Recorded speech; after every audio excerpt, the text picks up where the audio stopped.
નમસ્કાર. આપ જોઈ રહ્યા છો TV13 ગુજરાતીનું ડિજિટલ પ્લેટફોર્મ અને આપની સાથે હું છું તોરલ. સ્થાનિક સ્વરાજની ચૂંટણીને આડે હવે ગણતરીના કલાકો બાકી છે તેવું કહેવું અતિશયોક્તિ નહીં કહેવાય અને હવે આજે આપણે ખાસ કરીને જે ચર્ચા કરવી છે તે છે કચ્છ.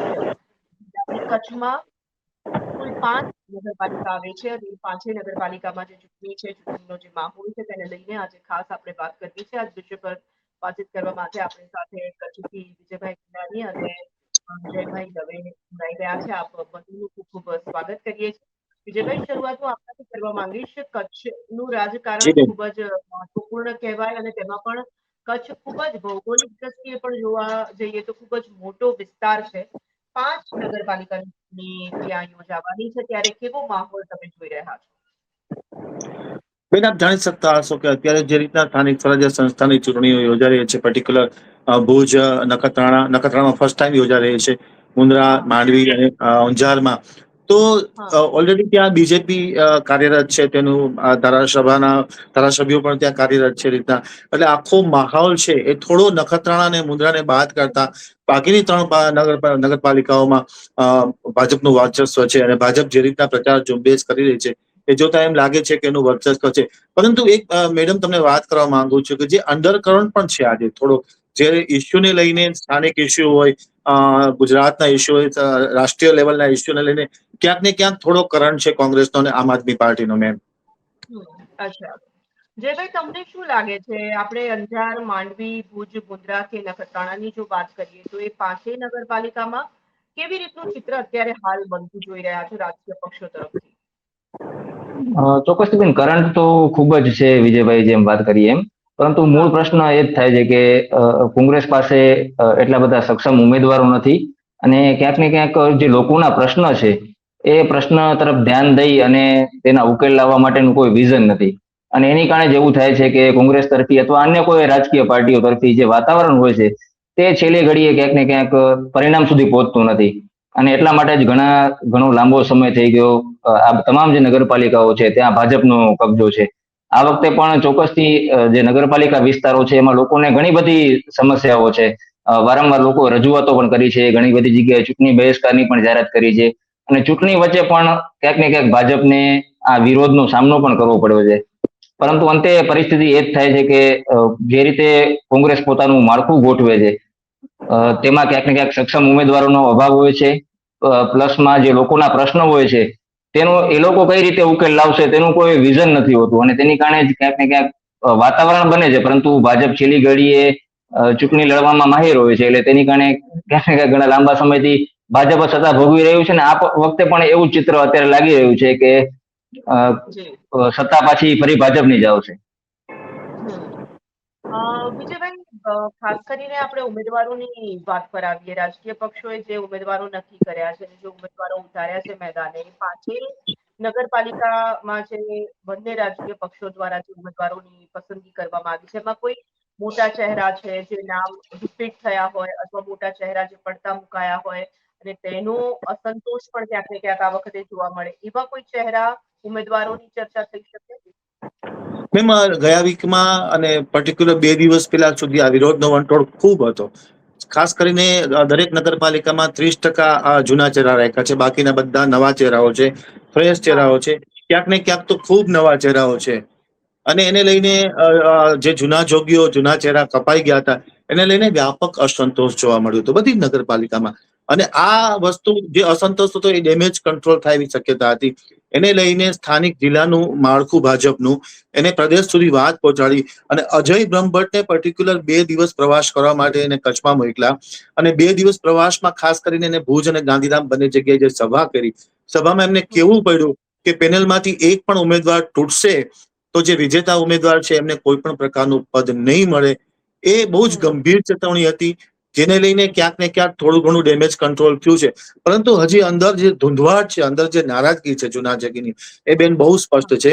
એને લઈને ક્યાંક ને ક્યાંક થશે. પરંતુ જયભાઈ જે કીધું ને કે ભાજપ છેલ્લી ઘડીએ બધું જે માળખા ચોખ્ખા ગોઠવવામાં ખૂબ માહિર છે એટલે છેલ્લી ઘડીએ સેટિંગ કરી લે અને બધું માળખું વ્યવસ્થિત કરી લે. પરંતુ અજય બ્રહ્મભટ્ટની જે વાત છે પ્રદેશ મહામંત્રીની બેન, એ ખૂબ જ સૂચક માનવામાં આવે છે બેન.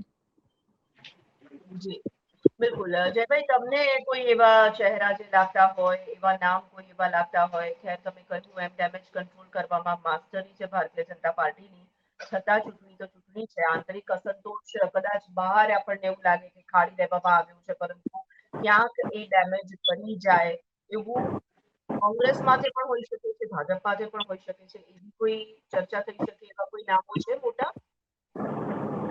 ના, મોટા નામો તો નથી, પણ સૌથી અગત્યની વસ્તુ એ છે કે આ જે તમામ નગરપાલિકાઓ છે તેમાં વર્ષોથી ભાજપનું શાસન રહ્યું છે.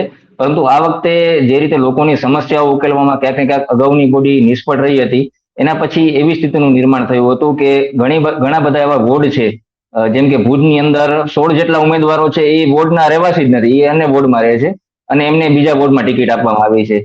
એવી રીતે માંડવી વિધાનસભા છે તેની અંદર પણ 16 જેટલા ઉમેદવારો છે કે જે પેરાશૂટ ઉમેદવારો, કદાચ વિધાનસભામાં કે મોટી ચૂંટણીમાં એવું માની શકાય કે તમારે આ ચૂંટણી જીતવા માટે બહારથી કોઈ મોટા ગજાના નેતાને લઈ આવવું પડે, પરંતુ સ્થાનિક સ્તરની ચૂંટણીમાં હંમેશા એવું જોવામાં આવતું હોય છે કે એ વિસ્તારનો રહેવાસી હોય, એ વિસ્તારની સમસ્યા સમજી શકે, તો એવા એ વિસ્તારના લોકોને ટિકિટ આપવી જોઈએ. પરંતુ ભાજપમાં એવી સ્થિતિ સર્જાણી હતી કે ભુજને, માંડવી અને અંજારમાં પણ ઘણા બધા એવા વોર્ડ છે કે જેની અંદર બહારથી ઉમેદવારો જે બીજા વોર્ડના હોય તેને ટિકિટ આપવી પડી.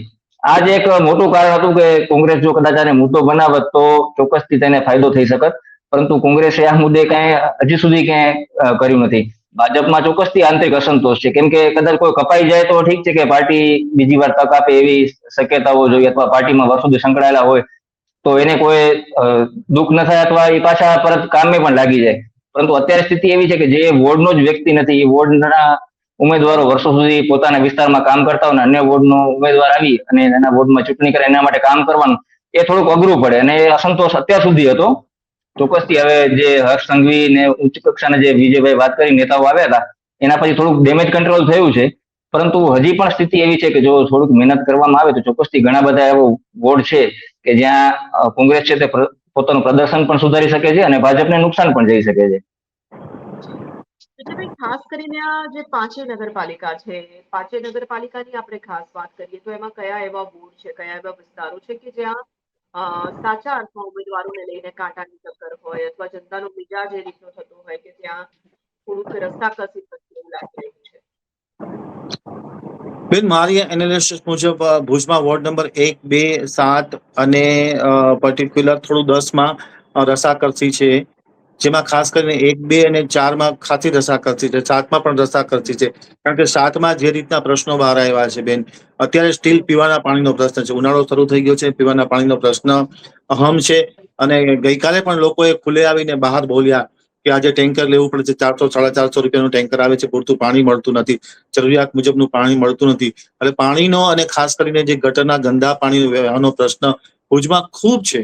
કારણ કે જે ગટર હતી એ 2001-2માં બનેલી હતી ભૂકંપ પછી, એટલે આ પ્રશ્ન આખા ભુજમાં છે. પરંતુ આ જે મેં વોર્ડ કીધા ને ત્યાં સ્થાનિક પ્રશ્નો ખૂબ લોકોને સતાવી રહ્યા છે, અને ખાસ કરીને સત્તાધારી પક્ષ છે એને આ પ્રશ્નોનો સામનો કરવો પડે છે. બીજી બેન એક વાત મેં એ પણ નોટિસ કરી છે કે જે સીમાંકન થયું છે, સીમાંકનને લઈને ખુદ સત્તાધારી પક્ષના જે કાર્યકર્તાઓને જે ઉમેદવારો છે એ પણ અસમંજસમાં છે, જે રીતના સીમાંકન થયું છે. એટલે જે જયભાઈ કીધું ને કે વોર્ડ બહારના ઉમેદવારને ત્યાં ચૂંટણી લડવા જવું પડ્યું, પણ જે રીતના સીમાંકન થયું છે એમાં ક્યાંક ને ક્યાંક અંદરો અંદર આ બધું વિસંગતતાઓ જોવા મળી રહી છે. એક તરફ જે મુખ્ય પ્રશ્નો છે અને બીજી બાજુ આ સીમાંકનનો પ્રશ્ન એ ખુદ અહેસાસ કરી રહ્યા છે. મેં બિલકુલ. જયભાઈ, તમારી દ્રષ્ટિએ એવા કયા બોર્ડ અને કઈ જગ્યાએ તમને કાંટાની ટક્કર લાગી છે? જે સવાલ મેં વિજયભાઈને પૂછ્યો છે એનો જવાબ આપની પાસેથી પણ લેવો છે મારે. એટલે ચોક્કસથી કાંટાની ટક્કર બધી જગ્યાએ, તમામ જગ્યાએ થઈ શકે એમ છે, કારણ કે કોઈ એવું વોર્ડ બાકી નહીં હોય કે જે વિસ્તારમાં જે પ્રાથમિક સુવિધાઓ લોકોને મળવી જોઈતી હોય એ બાબતને લઈને લોકોમાં અસંતોષ ન હોય.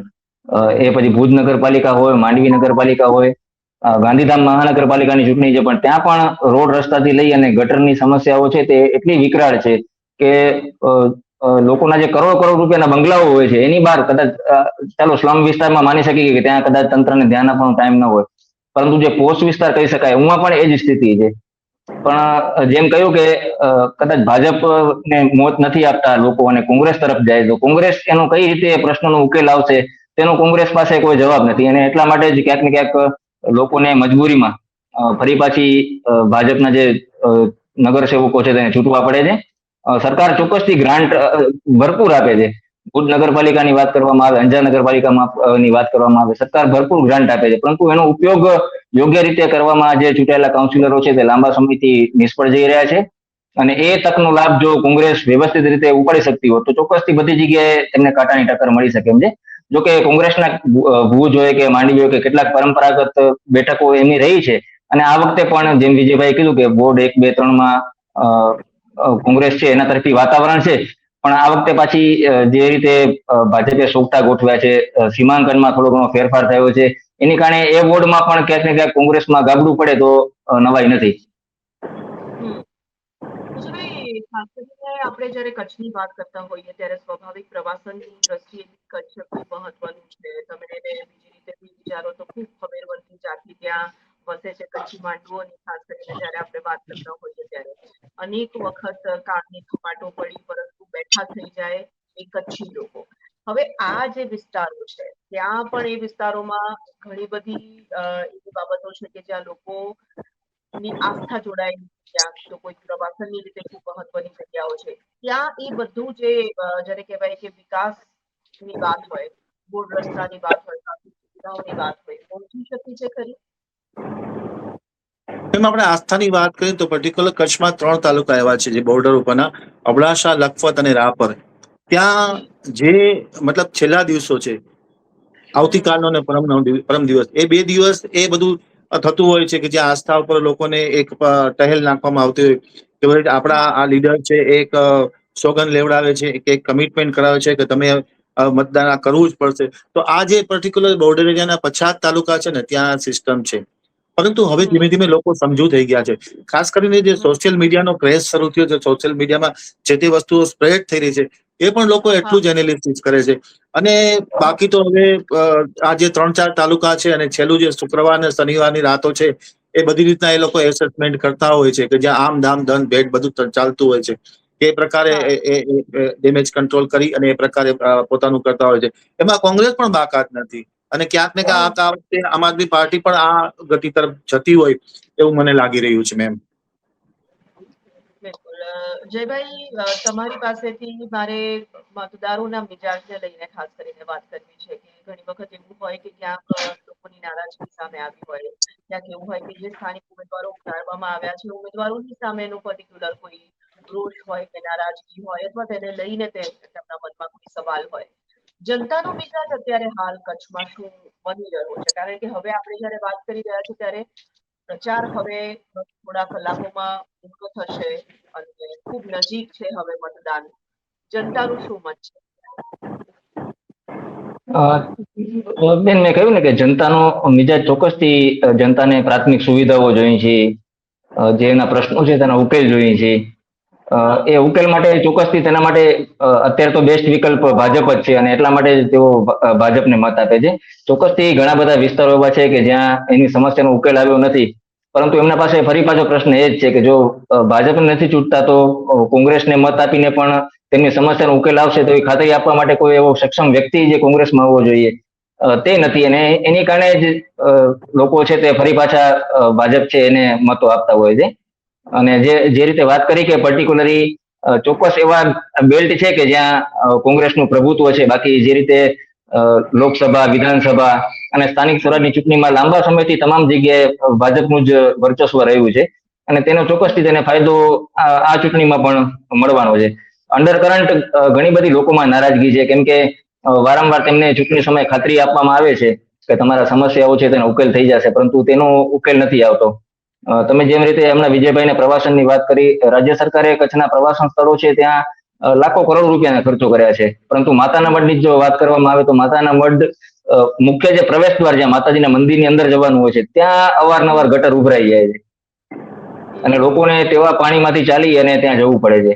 એવી જ રીતે પ્રવાસનનું મુખ્ય સ્થળ કહેવાય કે જ્યાં લોકોનું સૌથી વધુ આવાગમન રહે, રેલવે સ્ટેશન, તો તે વિસ્તારમાં નહીં હોય તો લગભગ 2, 2.5, 3 વર્ષ થઈ ગયા છે કે ત્યાં મુખ્ય રસ્તા પર જ ગટર ઉભરાતી હતી અને એના પાણીમાંથી લોકોને પસાર થવું પડતું હતું.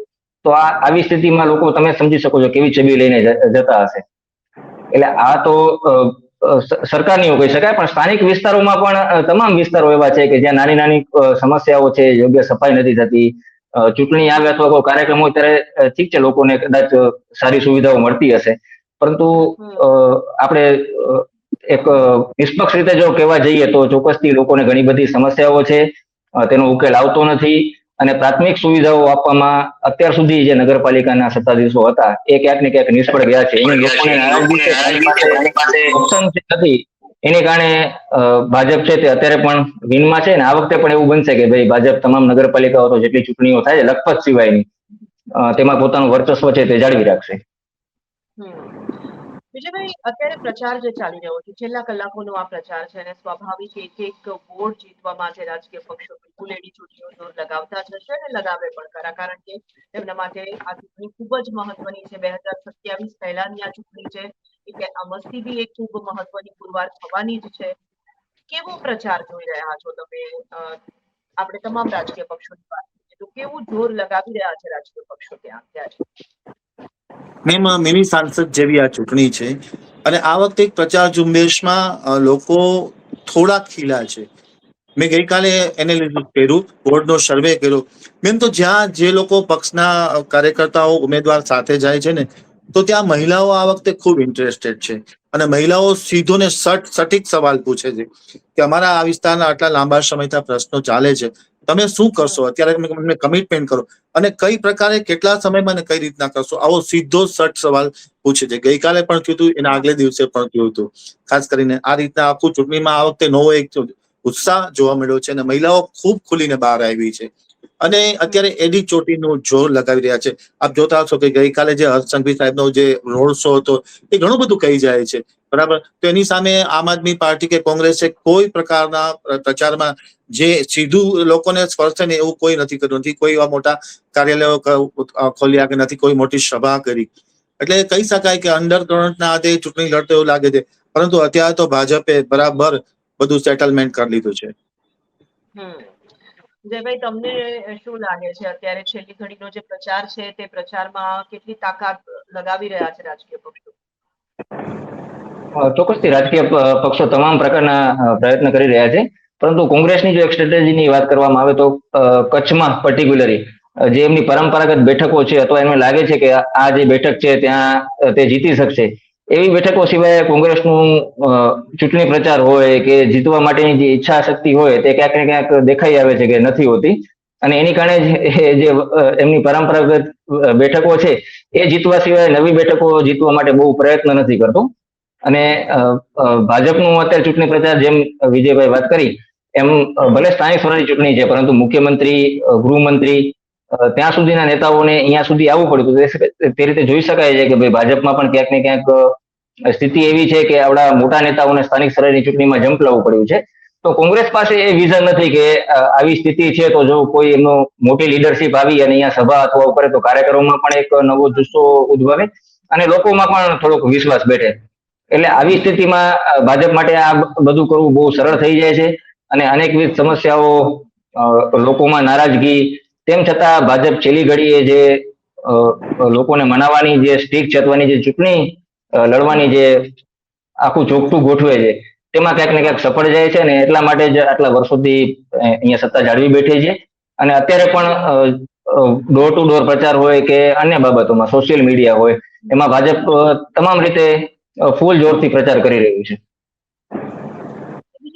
ખાસ કરીને મતદારોમાં જાગૃતિને લઈને પણ ખાસ એટલા માટે વાત કરવી છે કારણ કે ખૂબ ગરમી છે, પુષ્કળ ગરમી વચ્ચે મતદાન, રવિવારનો દિવસ, સ્વાભાવિક પ્રચાર થઈ રહ્યો છે, વધુમાં વધુ મતદાન કરવામાં આવે. બધા લોકો અપીલ પણ કરી રહ્યા છે કે વધુમાં વધુ લોકો જોડાય અને મતદાન કરે, પરંતુ ત્યાં મિજાજ જનતાનો કેવો છે મતદાનને લઈને? ઉત્સાહ, જાગૃતિ, એને લઈને જો વાત કરીએ તો શું હશે?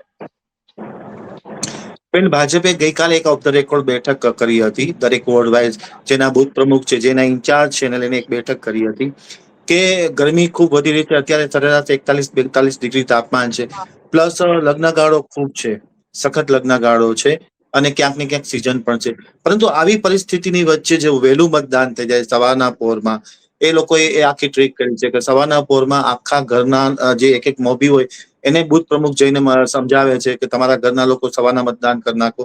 અને બીજો એ લોકોએ પ્રયોગ એવો કર્યો છે કે સાંજે જે અંતિમ તબક્કાઓ છે તેમાં પણ ખાસ મતદાન થાય અને કોઈ રહી ના જાય. 12 લોકો જે છે એને મેસેજ છોડવામાં આવે છે. પર્ટિક્યુલર કચ્છના કેટલાક ઇલાકાઓ સીધા બોમ્બે, સુરત અને એની સાથે સંકળાયેલા છે.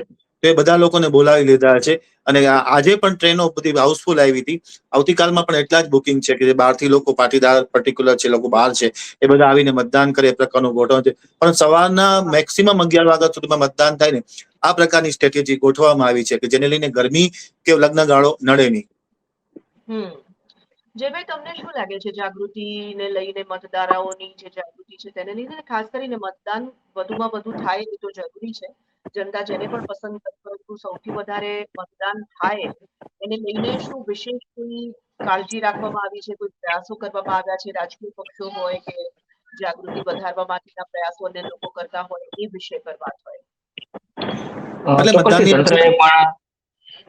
તંત્રએ પણ એડવાઇઝરી જારી કરી છે અને જો રાજકીય પાર્ટીઓની વાત કરવામાં આવે તો ભાજપનું જે બૂથ મેનેજમેન્ટ હોય છે તેને ખબર જ હોય છે કે કયા વિસ્તારમાં અથવા કયા મકાનમાં તેમનો મતદાર છે અને એ પર્ટિક્યુલરી મતદારો મતદાન મથક સુધી પહોંચે તેના માટેની સંપૂર્ણ વ્યવસ્થા છે તેના ઉપર ભાજપ હંમેશા ફોકસ કરતું હોય છે અને એવી જ રણનીતિ આ વખતે પણ ઘડવામાં આવી છે. સામે જો કોંગ્રેસની વાત કરવામાં આવે તો ઘણી બધી બેઠકો એવી છે કે જ્યાં કોંગ્રેસનો કાર્યકર અથવા બૂથ ઉપર માણસો ગોતવા માટે પણ ઘણીવાર મુશ્કેલી સર્જાતી હોય છે. એટલે ચોક્કસથી પડકાર રહેશે કેમ કે આ વખતે ગરમી છે અને ક્યાંક ને ક્યાંક એવી પણ સ્થિતિ સર્જાતી હોય છે કે ભાઈ લોકો પોતાની જે નારાજગી છે તે મતદાન ન કરી અને દેખાડતા હોય છે. તો આવી સ્થિતિમાં ચોક્કસથી તંત્ર માટે પણ એક પડકાર રહેશે કે જે રીતે તંત્ર દ્વારા પ્રયત્ન કરવામાં આવે છે કે લોકો વધુ ને વધુ સંખ્યામાં મતદાન માટે આગળ આવે. તો આવી સ્થિતિમાં તંત્રએ તો ચોક્કસથી પગલા લીધા જ છે અને જે નીચેના અધિકારીઓ અથવા જેને જવાબદારી સોંપવામાં આવી છે તેને આ બાબતનું પણ જે એલર્ટ આપવામાં આવ્યું છે ગરમીને લઈને તેની બાબતે પૂરતી તકેદારી રાખવા માટે કહેવાયું છે. સાથે સાથે રાજકીય પાર્ટીઓ છે તે પણ ખાસ કરીને વિજયભાઈ વાત કરીએ એમ કે વહેલી સવારે અને સાંજના ભાગમાં વધુ મતદાન માટે લોકોને લઈ આવવા માટેના પ્રયત્ન ચોક્કસથી રાજકીય પાર્ટીઓ કરશે. આ બંનેનો ખૂબ ખૂબ આભાર અમારી સાથે આજની આ ચર્ચામાં જોડાવા માટે. તો આપણે ખાસ આજે કચ્છની જે 5 નગરપાલિકા છે તેને લઈને વાત કરી રહ્યા હતા, કેવી રીતનો આખો માહોલ બની રહ્યો છે સમજવાનો પ્રયાસ કરી રહ્યા હતા. ફરી એક વખત આ બંનેનો આભાર માનું છું અને ખાસ હવે બહુ જ થોડો સમય બાકી છે, થોડા કલાકો બાકી છે એટલે વધુ એકાદ નગરપાલિકામાં જે ફરીથી આપણે ભેગા થઈ શકીશું અથવા મહાનગરપાલિકાની ચર્ચા કરી શકીશું અને માટે ફરી વખત ચર્ચા કરીશું. ત્યાં સુધી મળે.